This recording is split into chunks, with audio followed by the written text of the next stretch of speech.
Narito na mga nag-trending na kwento sa mundo ng social Blind media. tasting Puksaan ng 18 brands para sa titulong Best Corned Beef in Town viral. Lalaking puro electric fan ang natanggap sa raffle, kinaliwan online. OA na reaksyon ng isang pusa na binakunahan sa Cavite, kinaliwan ng netizens. Pagpasok ng taong 2025, matatapat sa mga araw na nagsisimula sa letrang WTF, ikinabahala online. 88 anyos na lola sa China, nakapag-ampuna ng 38 sanggol. At Andrea Brillantes, nanguna sa 100 Most Beautiful Faces of 2024.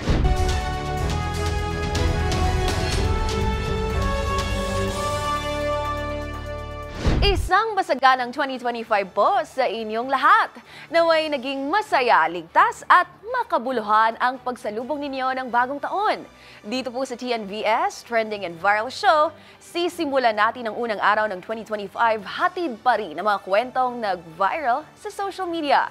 Patuloy pa rin ang aming follow-up sa mga post at video na humakot ng matataas na views, comments, and shares. Kasama ang buong grupo ng TNVS Trending and Viral Show, ang kukumpleto ng buong kwento. Ako po si Angelica Cosme at ito ang TNVS. Una sa Pilipinas, una sa Pilipinas.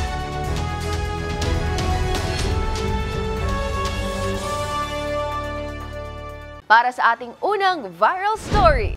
Sa pagpapalit ng kalendaryo, kasama rin dito ang tila pangako sa sarili ng pagbabagong buhay. Andiyan ang listahan ng mga nais baguhin at iwan sa nagdaang taon at mga nais subukan o gawin sa bagong taon. Ngunit, paano kaya kung ang pagsisimula pa lang nito, nagbabadya na ng nakababahalang mga senyales? Ang 2025 kasi natapat sa mga araw na nagsisimula sa letrang W, T at F. Ang reaksyon ng mga netizen ukol dito, alamin sa report ni Rose Babiera.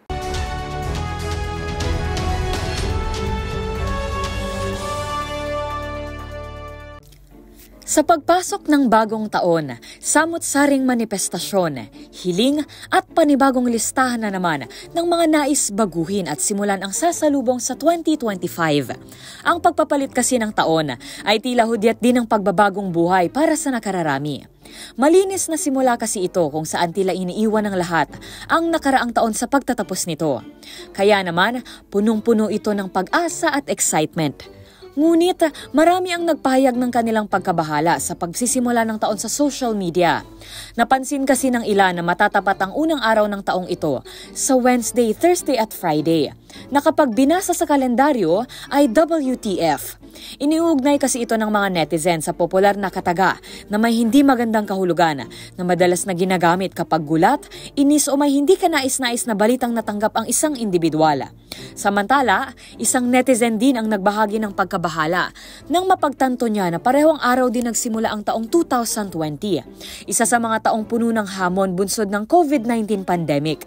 Dahil dito, marami ang nagsasabi na kailangan ng maghanda ng lahat dahil magiging malaking pagsubok ang 2025. Gayunpaman, walang sino man ang makakahula kung paano tatakbo ang taong ito.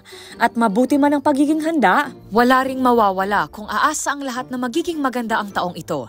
Para sa DZRH TV, ito si Rose Babiera. Una sa Pilipinas, una sa Pilipino.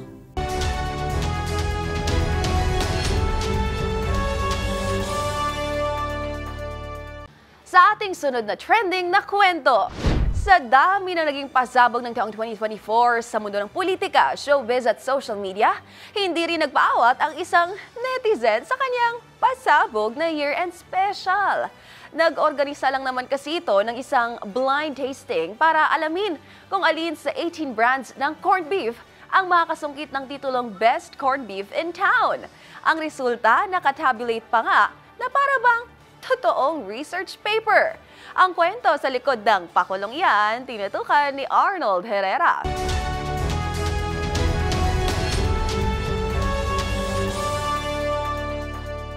Hanggang sa naabot ang kakulitan ng inyong barkada. Para sa netizen na si Path, pwedeng magsaya habang natututo. Naisipan kasi ng kanilang barkada na magsagawa ng tinawag nilang Ultimate Corned Beef Puksaan 2024 o isang blind tasting activity para alamin ang karapat-dapat na kilalanin bilang Best Corned Beef in Town. Tampok ang 18 brands ng corned beef at 12 blind tasters. Isa-isang tinikman at hinusgahan ng corned beef samples gamit ang 5-point Likert scale at 6 na kriteria. Kabilang dito ang taste o lasa, texture, saltiness o level ng alat, fat content. Gayon din ang overall flavor at aftertaste. Kita sa mga larawan na inilagay pa nga sa magkakaparehong lalagyan ang mga corned beef para masigurado na hindi magiging biased ang resulta ng pag-aaral. Batay sa resulta ng kanilang tasting, si Brand J ang best choice para sa isang corned beef na affordable pa rin ang presyo. May score ito na 4.17 habang ang least favorite corned beef naman na si Brand D ay nakakuha lamang ng score na 1.17. Sa mga naghahanap ng mas maalat na corned beef, pasok daw dito ang brands A at C. Naging importanteng factor din ang texture kung saan nanguna ang brands J at K kumpara sa mas mumurahing corned beef. Kinaaliwan din ng mga netizen kung paano tila seneryoso na magkakaibigan ang blind tasting dahil tabulated at color-coded pa ang resulta. Nirangguhan din nila ang mga brand batay sa kanilang price range. May interpretation pa ito na naglalaro mula sa markang excellent hanggang sa unsatisfactory. Disclaimer ni Pat sa mga netizen, chill lang daw dahil laro-laro lang naman daw ang kanilang ginawang blind tasting at analysis. Para sa DZRH TV, ito si Arnold Herrera. Una sa Pilipinas, una sa Pilipino.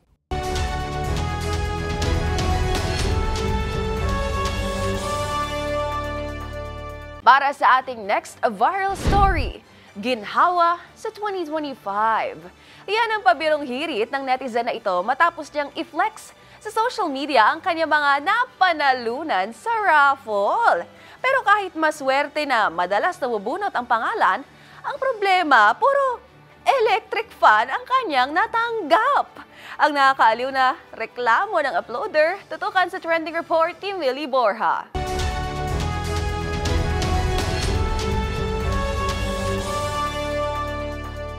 Kinaaliwan ng isang TikTok video ng lalaking ito na maswerteng nabunot sa raffle.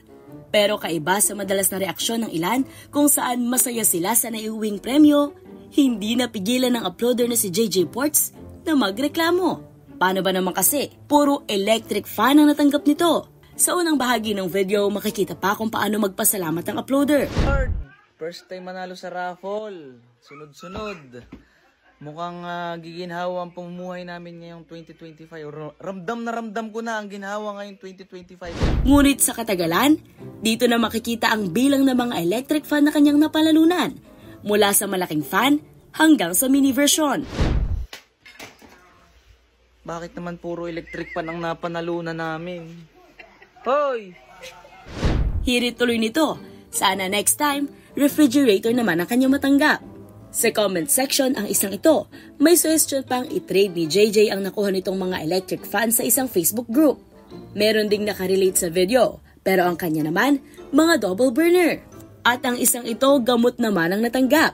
Biro niya tuloy, may gamot na. Sakit na lang ang kulang. Ang post umabot na sa higit 1 million views at 100,000 hearts sa TikTok. Para sa DZRH TV, ito si Millie Borja, una sa Pilipinas, una sa Pilipino.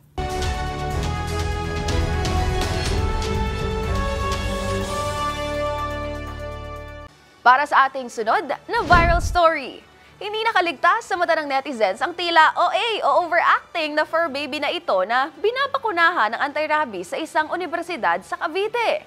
Sa larawan kasi makikitang hindi pa man nagsisimula ay labis na agad ang takot nito. Ang nakakaaliw na hirit ng mga netizens sa post na yan, alamin sa Trending Report ni James Galange.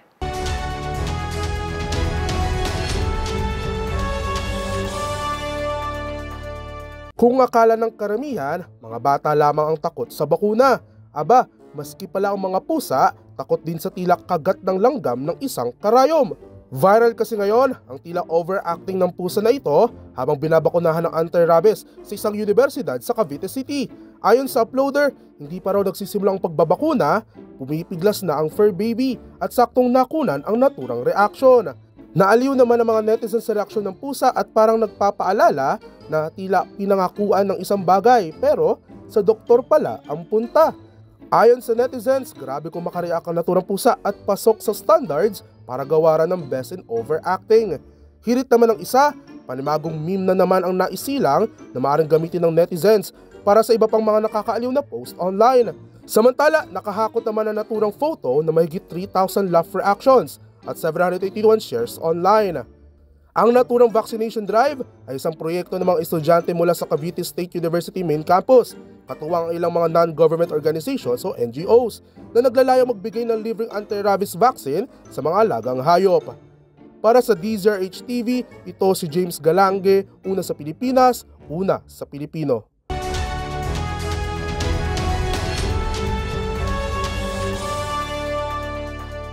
Para sa ating sunod na trending story, unconditional love.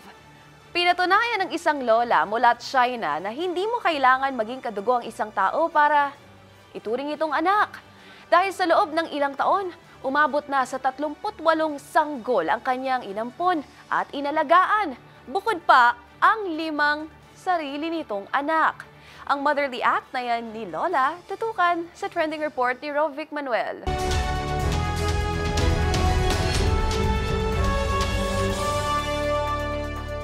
Ang pagiging ina ay puno ng sakripisyo, ngunit hindi matatawaran ang pagmamahal. Tulad na lamang ni Lola Tang Kaiying mula sa China na pinatotoo na hindi mo kailangang magsilang upang ituring ang ibang tao bilang iyong anak. Dahil sa loob ng ilang taon ay umampon ang 88-year-old retired hospital cleaner ng 38 sanggol sa kabila ng pagkakaroon na ng 5 anak. Nagsimula si Lola sa kanyang tila naging misyon noong 1982 kung saan edad na 46 ay sinagip niya ang isang inabandonang sanggol sa isang railway na nakabalot lamang sa cotton coat. Makalipas naman ang ilang taon ay nakakita ulit ito ng inabandonang sanggol sa ospital kung saan siya nagtatrabaho hanggang sa nagtuloy-tuloy na ito na umabot na ng 38. Noong una ay hindi ito maintindihan ng kanyang asawa at lalo't hindi ganoon kalaki ang kanilang kinikita sa pagtatrabaho. Ngunit mas nangibabaw ang determinasyon ni Lola na iligtas ang mga sanggol at bigyan sila ng isang normal na buhay. Dahil sa heroic acts ni Lola ay nominado ito sa National Moral Model sa China na isa sa highest honor para sa moral excellence na ginagawad sa mga mamamayan dito. Para sa DZRH TV, ito si Rovic Manuel, una sa Pilipinas, una sa Pilipino.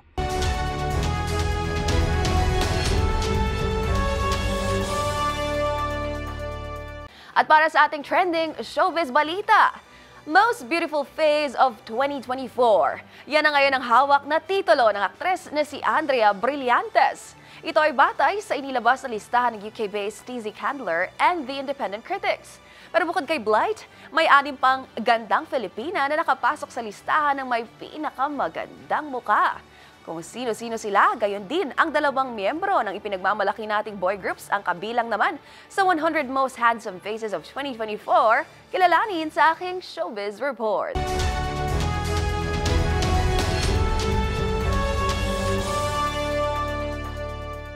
Malabrilyanteng nagdingding ang ganda ng aktres na si Andrea Brillantes sa taon ng 100 Most Beautiful Faces. Para kasi sa 2024, siya ang nanguna sa listahang inilabas ng UK-based TZ Candler and The Independent Critics. Maliban sa pagiging aktres, inilarawan din dito si Andrea bilang modelo, influencer at CEO. Big jump ito mula sa pagiging top 16 ng aktres noong 2013 list ng Most Beautiful Faces.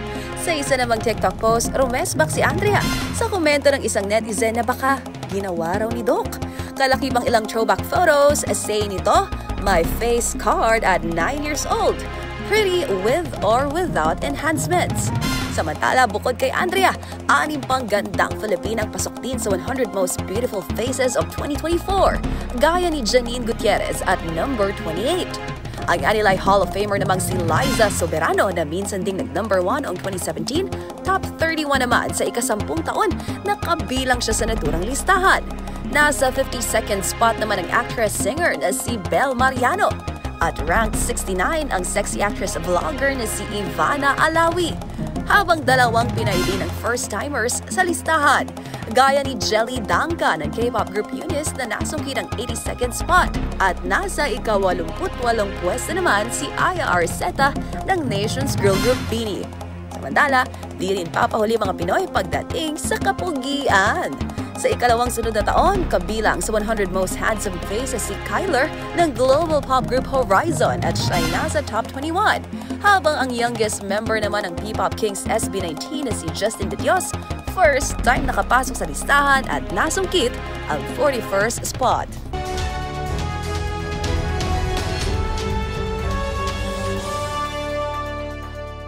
Isa na namang episode ng mga nagpa-wow, kinagiliwan at iba't ibang mga insidente ng mga nag-viral na kwento ang ating napanood.